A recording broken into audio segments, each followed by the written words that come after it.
So now we're going to talk about man's paradoxical nature. We're going to talk about the good news, the bad news, and 7 interventions. Okay.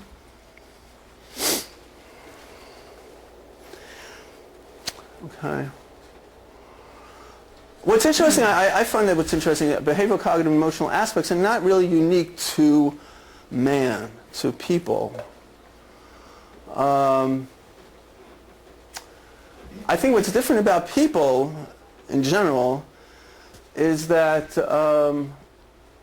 we're in our little existence is in a constant struggle to integrate opposites. Okay, animals in the world, they walk on all fours, right? That's a stable position.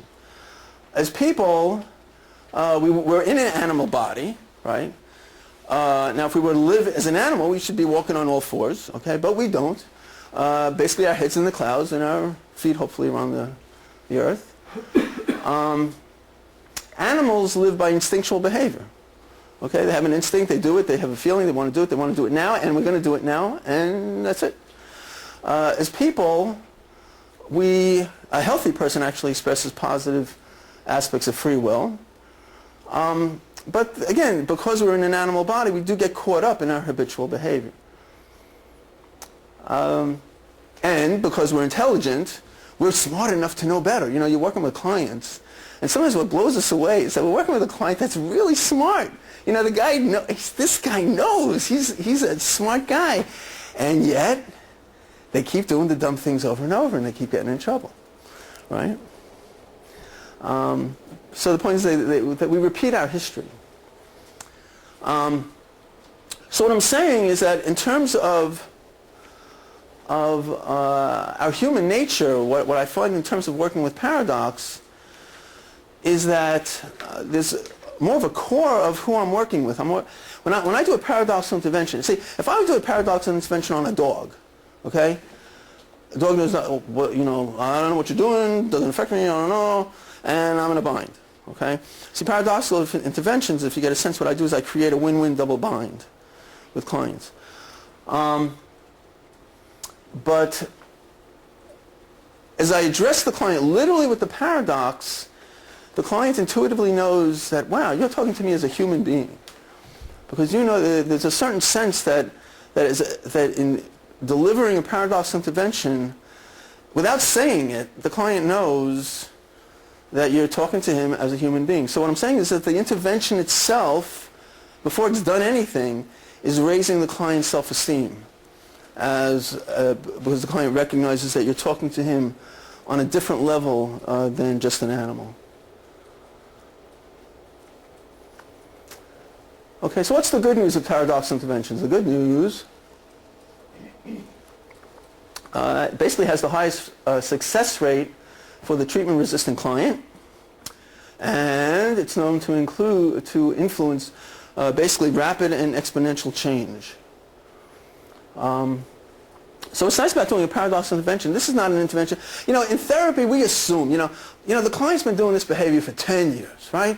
Right? So what's the conventional wisdom? If he's doing it for 10 years, it's going to take him at least 2 years to get over it. He's been doing it for 10 years, right? No, I don't have time for this, okay? If you're working with an offender, if you're working with somebody doing criminal behavior, you don't have 2 years, okay? So you need to do something that's going to get in there that will shift the client relatively rapidly. So I'm talking about weeks, months at the most, okay? But when I do an intervention, even after the first intervention, you can feel that there's a bubbling happen. You can, you know, if you've ever watched a paradox, you know, somebody doing an intervention, or if you've ever done one yourself, there's literally electric in the air. It's really exciting to be part of those interventions. The bad news, what's the bad news, and basically why clinicians rarely use it, they're counterintuitive. All right, you know, you're going to tell the client that's feeling anxiety to feel more anxiety. I don't know if I can say that. You know, sometimes when I do this presentation, you know, participants say, well, I don't know if I could say that to a client. You know, you have the personality that you could do that. But the truth is, I don't, you know, I'm just telling the client what they do already. Okay, one of the things about paradoxical interventions is that people say, well, you're just doing reverse psychology. All right? You're telling the client that you want him to go left, but really you want him to go right. Okay? And there's an assumption that I have an agenda. Okay? What's my agenda? I'm telling the client to go left, but my agenda is that they go right. Okay? As strange as it sounds, when I do a good paradoxical intervention, I have no agenda. My agenda is to create an alliance with my client and to let the client know that I know what's predictable about their behavior. Have a nice day. Okay? You do what you want now. I have no investment in what you do anymore. You thought that your behavior is spontaneous. You thought you just happened to do that behavior, that anxiety, that getting angry all the time. But I'm just telling you that I know you're going to get angry. And I can't, and I'll be honest, I can't stop you from getting angry. But I just want you to know that I know that you're going to get angry.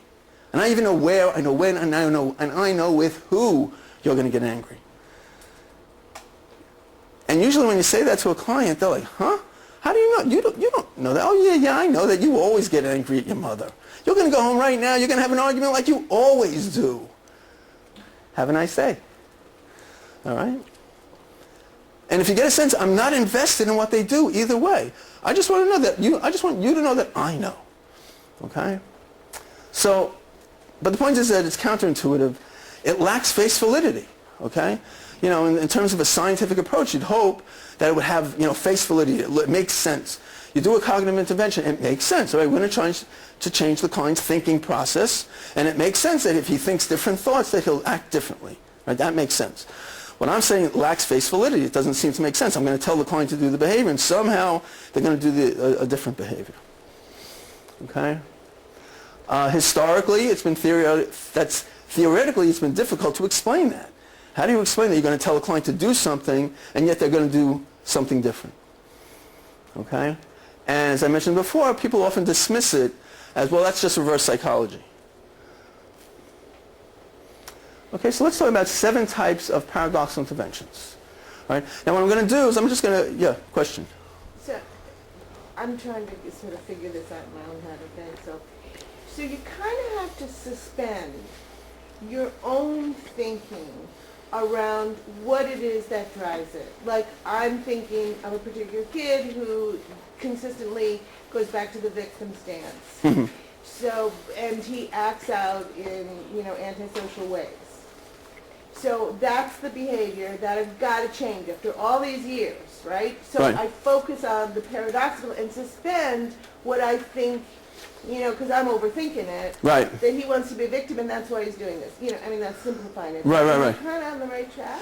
Kind of on the right track. Basically what I do with clients is I give them unconditional positive regard. Okay? And what I'm saying is I like you. I like you. And sometimes I will literally say to my client, I will say, I like you. And I'm going to tell you why I like you. I like you because I know what you're going to do ahead of time. Johnny, he comes into my office half the time. I don't even know what the heck he's going to do. But you, I know that when you go into math class, you're going to throw your book on the floor like you always do. You're going to get kicked out of math class like you always do. I like that about you because I know what you're going to do. All right? Now, from the kid's perspective, number one, wait a minute, you like me? I don't even like myself.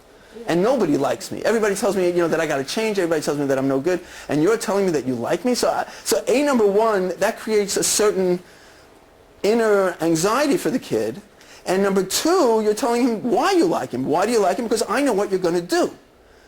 So now I'm challenging him. There's an underlying that I'm challenging him, right? Because if you think of kids, what's nice about kids is that they think that they're running their lives. Nobody's going to tell me what to do, right? And basically, I just point out that, but you're predictable. I know what you're going to do. Now, sometimes the kid will say to me, oh, you want me to do that behavior. You're telling me to do that because you want me to do that behavior. No. It's not that I want you to do the behavior. I'm just telling you what you do all the time anyway.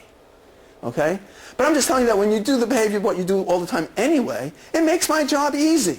And to tell you the truth, I don't like to work so hard. So you're helping me out. I appreciate that about you. Okay? So if you get a sense of what I'm doing here, I'm just giving him unconditional positive regard. All right? And I'm creating an alliance All right? That if you do the behavior, I like you, and if you don't do the behavior, I like you. All right? So what I'm going to do is I'm going to run through these 7 paradoxical interventions, okay? Because we're going to come back to them later. But just to kind of, your mind will get warped a little bit again to say, wait, but that doesn't make any sense. But to just get a sense of them, and then again, like I said, we'll come back. So number 1 is to prescribe the behavior. Okay, we're going to prescribe the behavior for the client to engage in that symptomatic behavior. What I do with clients is I predict their previous cycles. Okay, and basically what I say to clients, if you did it 3 weeks ago, if you did it 2 weeks ago, if you did it last week, all I'm saying is I think you're going to do it this week. Maybe I'm wrong, but it seems to me that that's your process. Okay, so I'm just kind of putting it out there. I personally like scheduling and planning the client's coming behavior. Okay, and basically I'm planning their dysfunctional behavior with them.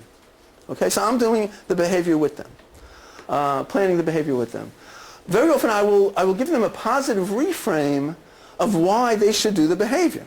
Listen, you know what? I'm telling you, you've got to get into a fight with Jimmy, okay? Because you need, number one, you need people to pay attention to you, okay? Because if you didn't get into any fights, you wouldn't know if anybody's paying attention to you, okay? So I just want you to know that I know that when you get into those fights, that then we're all going to be paying attention to you, okay? So I'm going to tell the client in a positive reframe of why they should do that behavior, okay?